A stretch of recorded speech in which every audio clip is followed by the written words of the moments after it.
guys! So I am here in my soap room and I am getting ready to make a batch. This is going to be a brand new variety. It's actually really interesting. I have a lot of soap shavings that I need to use up and I've been waiting for an opportunity to use them.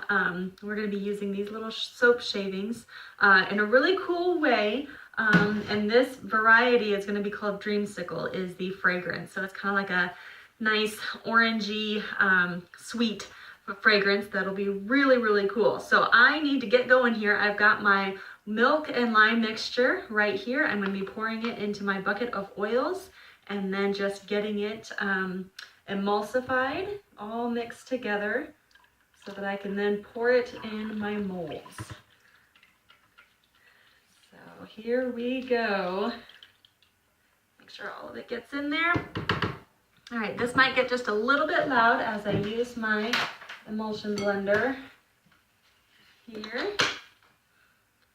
And what I'm looking for is I just want to get this lime mixture and the oils mixed together. I don't really want it to get to a thick trace yet. Trace is when it gets to be looking more like pudding. And so just want to get it to the point where I can split it into a couple of batches. So I'm just going to stir it here for a second, make sure all the air bubbles are out. And mix it up. I'm checking to see if I see any oil streaks left. I want to make sure it's all completely mixed together and it looks good. It doesn't usually take much. Okay.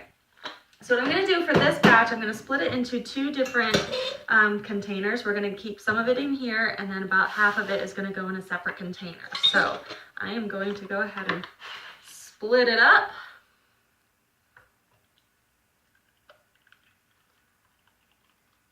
Going to be right about half and half, I think. Hopefully. All right.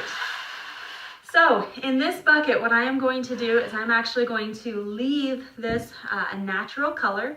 Don't really want to mess with it too much, but what I'm going to do is I'm going to take all of these little soap shavings, see right here, I'm just going to put them in. I'm actually going to make this just a little bit thicker first. I don't want to have to use my immersion blender in with those, otherwise it's going to chop them up. So want to make sure that this is the right consistency for pouring. And what I'm also going to do is put in my fragrance. I'm going to double check the consistency on this real quick. I want it to be thick enough to where when I do my next layer, it's going to lay on top really nicely and not break through. If this is too thin, then the weight of the top layer is just going to break through. And that's, you can get really cool drop swirls. That's where I get some of my designs. But for this particular one, I think I want a really nice even layer. So this is about right, I think.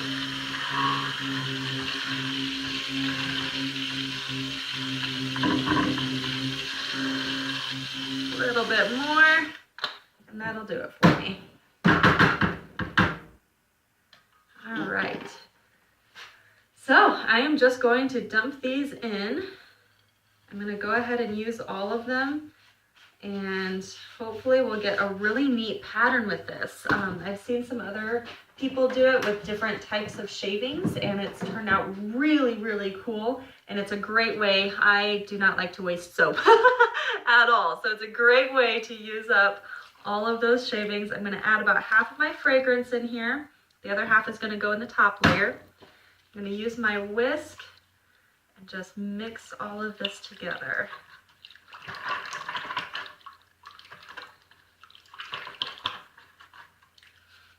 It smells really, really neat.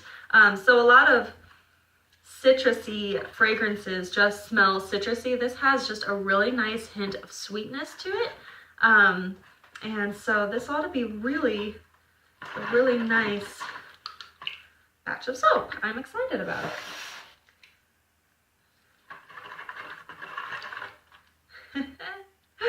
So really interesting. I've talked before about how fragrances can affect the soap batter, whether it gets super thick or stays super thin. When I added this fragrance, it actually thinned it out even more, so it didn't cause it to thicken, but it kind of went the opposite way, which I would have liked had it thickened just a little bit more. Now it's just super, super thin, which is not what I was originally going for, but we will go with it. It is fine.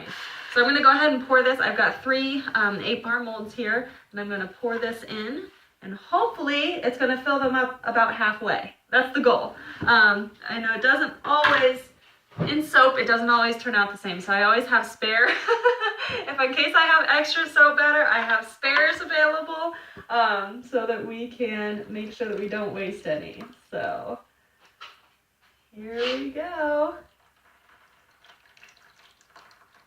I'm trying to get this as even as possible.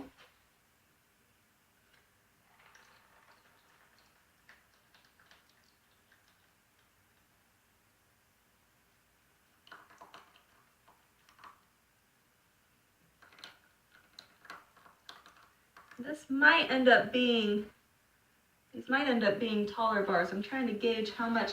It's somehow, I've talked about my math before too, and somehow my math seems to get off a little bit when it's talking about the amount of soap batter we have and the number of molds. So it's looking like I might have a little bit extra, so I'm actually just going to pour out. This is my 8-bar mold. Sorry, this is my 4-bar mold. This is my 8-bar. So I have just a little bit extra. I want to make sure these are nice tall bars, so I don't want to skimp on these. So I think if I just fill this up a little bit with the remainder, then hopefully it will all turn out and they will all be even and they will be nice big bars. So we shall see. Oh yeah, this is going to be great. Okay.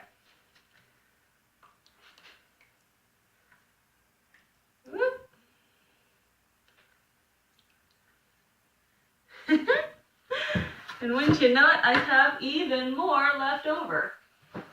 So that's where these little ones come in handy. And we will just have a couple of extra little bars. These are actually the same size as the others, but they are just obviously the different shapes, so you get a different design than you would in the normal large containers. So, okay, so now we have that taken care of, just about a little bit left over. Now we get to start on the next layer. Is actually I'm going to do a what's called a pencil line. It just gives a little extra definition. You'll see it in my bamboo mint, actually, that I made just the other day, and also the spiced cranberry, and a couple of others, the new lilac and banana split. All of those have the pencil lines. It just adds a really neat texture to it and gives that definition between layers, and I really like that. So I'm going to do that with just a little bit of white colorant here. And all I do is I have a handy, let me get organized here. I have just a little thing like this, and I just put about a tablespoon of colorant in. I'm probably going to need a little bit more than that. So add a little bit more, and I'm just going to gently sift this onto this layer. I have to always be really careful because you can't have it too thick, otherwise it will actually separate the layers. But seeing that my first layer is actually very loose, it's very, it's not thick, thin, that's the word I was looking for. It's very thin, so this is actually sinking into it a little bit, which is good. That's kind of what I want. I want to make sure that you can definitely see the line, but that it's not going to actually separate the layers. So this is looking great so far. And I am going to, I might have to stick these in the freezer actually for just a little bit, in order to finish, because I really do need this layer to be thick enough that it can support the next layer. So I may have to go ahead and pause this video and come back in just a little bit, and I think that's what I'm gonna do. So just gonna finish this up, stick these in the freezer for maybe about 5 minutes, just to let them thicken up and harden so that we can do the top layer. So be back in a few.